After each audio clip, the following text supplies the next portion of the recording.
Olá, alunos! Daremos início, então, à videoaula de número 2. Essa videoaula traz como título a evolução das políticas públicas no Brasil. Este conteúdo tem como objetivos compreender como procedeu a evolução das políticas públicas no Brasil, com ênfase nas políticas públicas de saúde. As políticas públicas no Brasil, elas compreendem os seguintes objetivos. Primeiro, tornar transparente a ação do governo. Também, reduzir o efeito de descontinuidade administrativa e potencializar os recursos disponíveis. Uma política pública, ela pode ser apresentada nas seguintes formas, ou seja, por meio de um plano, né? O plano ainda são expressões gerais de uma política, né? Por meio de um programa, né? Que já é a política em execução, ou ainda por meio de um projeto, né? Que é a menor, compreende as menores metas de uma política, né? O projeto, ele pode estar inserido dentro das metas de um programa, tá? Então, pensamos aqui, eu coloco como exemplo o programa Melhor em Casa, né? O programa Melhor em Casa, né? Ele foi estruturado dentro dessa sequência, né? Ele foi, primeiramente, ele surgiu na forma de um plano, né? Uma abrangência geral do que seria feito, né? Para redução, para redução do número de, para a redução da falta de leitos hospitalares, né? Ele foi transformado, então, num programa, né? Onde eu tenho a política aí já implementada, né? E ainda, né? Conforme as avaliações subsequentes, né? Esse programa pode ainda trazer diversos projetos, tá? Bom, as políticas públicas de saúde no Brasil, né, elas tiveram início de formulação em 1997, tá, com a Secretaria de Políticas de Saúde, né. A formulação dessas políticas, né, ela se construiu, né, fundamentada na Constituição Federal de 1988 e nas leis orgânicas de saúde. Muito bem, para que entendamos então, né, como se procedeu toda essa evolução das políticas públicas no Brasil, é muito importante que façamos um resgate histórico de como que se deu o desenvolvimento da saúde, né, a partir do século XIX.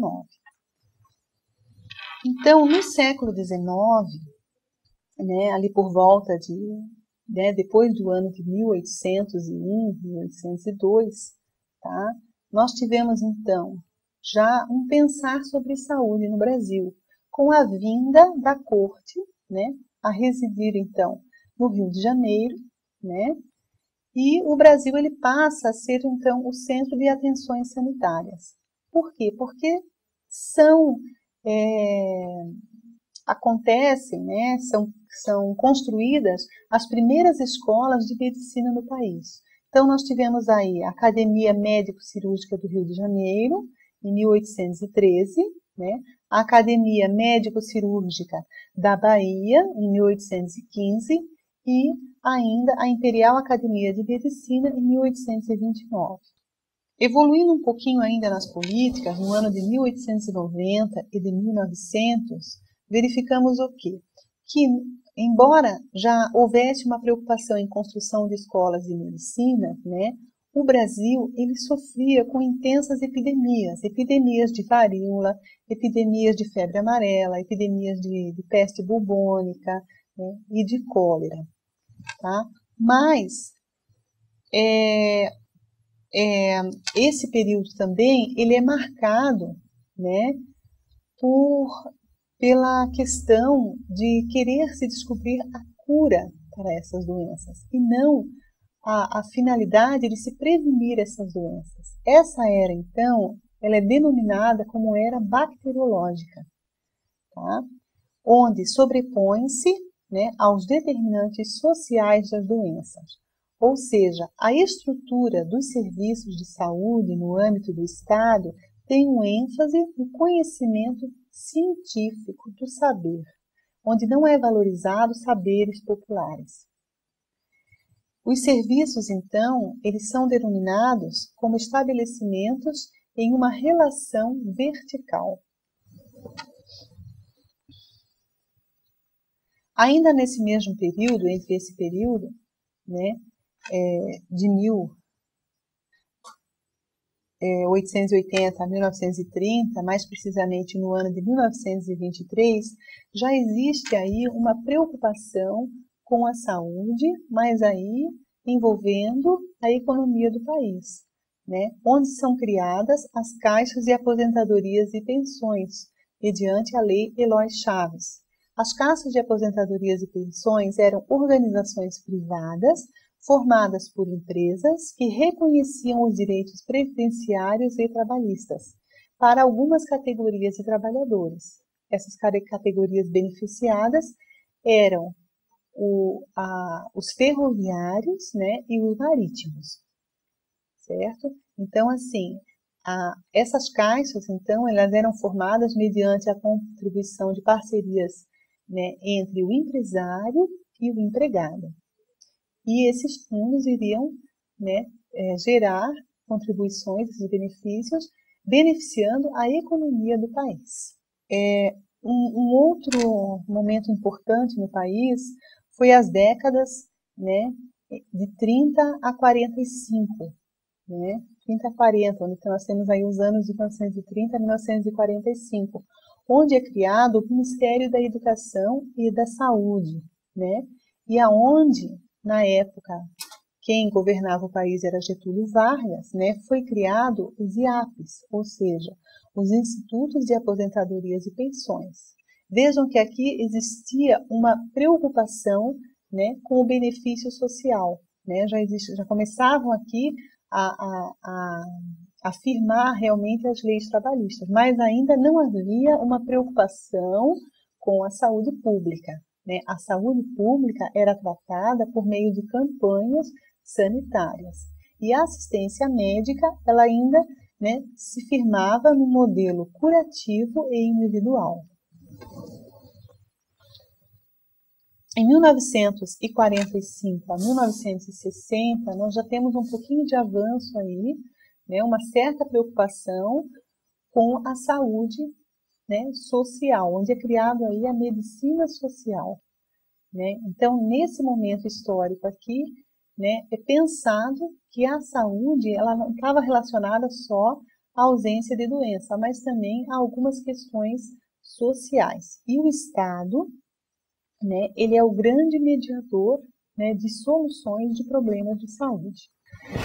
Entre 1966 a 1970, né, existem dois momentos importantes aqui. O primeiro momento é a criação do INPS, que é o Instituto Nacional de Previdência Social, né? Em 1966, né, esse programa, essa política, né, ela beneficiava, né, o usuário somente em termos sociais.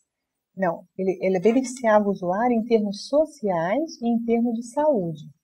Tá? E ela se desmembra, né, no ano de 1977, né, beneficiando o usuário somente na assistência saúde. A década de 70, então, né, ela é marcada pela medicina hospitalar e ambulatorial. É somente a partir da década de 80 que nós temos aí um considerável avanço, né, na saúde pública,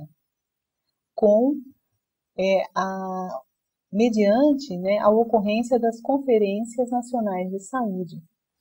Então, nós temos aqui no ano de 1986, né, um marco histórico para a consolidação do Sistema Único de Saúde, que foi a 8ª Conferência Nacional de Saúde. Essa conferência ela teve como principais propostas a elaboração de uma política essencial, né, para a construção da reforma sanitária brasileira. Então, por fim, né, em 1990, nós temos aí a implementação do SUS, que é a principal política nacional de saúde do Brasil. O desafio mais persistente para a implementação do SUS é um de seus princípios, que é a integralidade, né? Que como forma, né, que constitui-se, né, num dos programas focais voltados para a classe menos favorecida, né? Hoje, o SUS ele se constitui como um programa voltado para a classe menos favorecida. E isso acontece desde a sua consolidação, desde a sua implementação, que foi na década de 90. Vale considerar alguns aspectos que são essenciais na construção e na dinâmica da gestão da política de saúde. Esses aspectos nada mais são do que, quando o gestor em saúde, né, ele vai implementar uma política, né, ele deve ser conhecedor, né, ele deve apreciar alguns itens que vão estar compreendidos nessa política. Primeiramente, a definição dos objetivos. Os objetivos é a principal vantagem, porque ele consiste em chamar a atenção, né, para o problema do porquê foi construída aquela política. A construção e o emprego de estratégias e planos, né? Mediante a construção de empregos e estratégias, né, o gestor consegue monitorar, né, a que condições sociais de existência a população vai usufruir daquela política. O desempenho simultâneo de papéis políticos e econômicos, ou seja, né, quais são os efeitos que aquela política pode produzir na sociedade? Ela pode produzir somente um efeito político ou um efeito político e econômico também, né? A construção oficial de arenas, né? Muito importante aqui, né, que o gestor saiba qual é a área, né, que aquela política está beneficiando. É a área da saúde? É a área da educação? Dentro da área da saúde, né, qual é a arena? É um hospital? Né? É a própria unidade básica de saúde que vai ser favorecida com a implementação daquela política? Né? Um outro item importante, a formação de referenciais éticos, né? Muito importante, né, que aquela política ela difunda, né, valores éticos de justiça, de igualdade, de seguridade social, né? E um último item seria a valorização de ideais de organização social, ou seja, né, que se um gestor público ele realmente querer implementar uma determinada política, que ele faça uma adequada implementação, né? Então, esse item estaria compreendendo isso.